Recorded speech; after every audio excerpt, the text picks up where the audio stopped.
तो हाय दोस्तों, स्वागत है आपके अपने टेक्निकल चैनल पर एसआर सिक्योरिटी में। आज के इस वीडियो में हम आपको समझाएंगे कि कैसे हम एक कन्वेंशनल फायर सेटअप को इस मॉड्यूल के साथ कनेक्ट करते हैं। एक्चुअली यहाँ पर प्रॉब्लम क्या है कि हमारे पास अभी दो डिटेक्टर है। हम दो डिटेक्टर इस मॉड्यूल से कनेक्ट कर रहे हैं और रेजिस्टेंस भी लगा दी हमने। रेजिस्टेंस है हमारे पास 3.9 किलो ओम की, ये हमने लगा दी। बट इससे क्या हो रहा है कि डिटेक्टर फायर के केस में इनपुट वायरिंग फॉल्ट का ट्रबल दे रहे हैं। जैसे आप देख रहे हो इनपुट वायरिंग फॉल्ट, इसमें हमने ऑलरेडी फायर दे रखा है डिटेक्टर। तो चलिए एक बार हम समझते हैं कि प्रॉब्लम क्या है और ये कैसे ठीक होगी। ये हमारा मॉड्यूल है MIDC-ZNE conventional zone interface module. एक मॉड्यूल लिया है हमने एड्रेसेबल, और जो हम डिटेक्टर लेंगे वो लेंगे नॉन एड्रेसेबल। हमारी एमसीक्यू नॉन एड्रेसेबल जाएगी हमारा। इसके अलावा जो भी मटेरियल होगा वो नॉन एड्रेसेबल जाएगा हमारा मॉड्यूल। तो सबसे पहले हम दो डिटेक्टर ले लेते हैं। हमने डिटेक्टर लिए दो, एक हमने एमसीक्यू ली और एक हमने पावर सप्लाई ली। अभी हमने क्या किया कि स्टार्टिंग में हम आपको केवल स्मोक डिटेक्टर के कनेक्शन बताएंगे, कनेक्शन कैसे। तो सबसे पहले हम स्मोक डिटेक्टर के कनेक्शन करते हैं।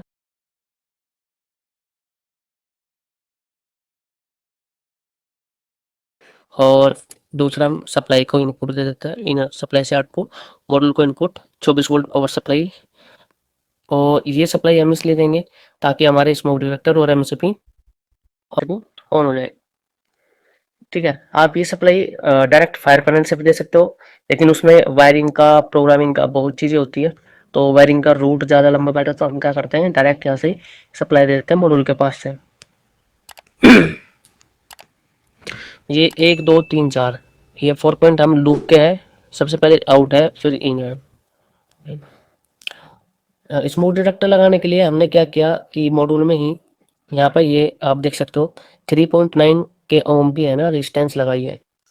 ब्लैक और रेड काफ़ी बार ऐसा हुआ है कि हमने स्मोक डिटेक्टर इंस्टॉल कर दिए, 3.9 के की रेजिस्टेंस भी लगा दी, सब चीज़ बिल्कुल ओके है। बट हमारे स्मोक डिटेक्टर क्या है कि फायर के केस में 1 किलो ओम की रेजिस्टेंस हमें लगानी पड़ेगी। और मैंने जो दिखाया है ऐसे ही लगानी है रेजिस्टेंस। रेड कलर का तार जो ब्लैक जाएगा वो जाएगा डायरेक्ट। और 3.9 के रेजिस्टेंस ऐसे की एज इट इज लगी रहेगी मॉड्यूल में ही। अपन को क्या करना है कि ओनली रेड कलर की जो वायर है उसको कट करना है।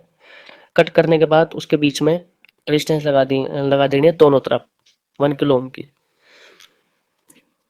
इससे क्या होगा कि आपका जो भी आप स्मोक डिटेक्टर में फायर देंगे वो तुरंत पैनल को इंडिकेशन जाएगा।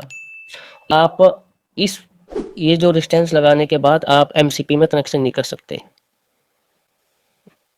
इसमें आप कनेक्शन नहीं कर सकते, ये ओनली फॉर डिटेक्टर में ही काम करेगा, ना कि एमसीपी में। एमसीपी के लिए आपको क्या करना पड़ेगा, ये रेजिस्टेंस हटानी पड़ेगी।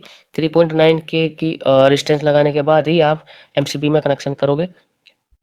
अगर आप रेजिस्टेंस लगाओगे तो उस केस में क्या होगा कि एमसीपी काम नहीं करेगी। एमसीपी पे आप जैसे कि आप पुल करोगे तो पैनल पे वो इंडिकेशन जाएगा, ट्रबल का ऑप्शन चला जाएगा, इनपुट वायरिंग फॉल्ट का।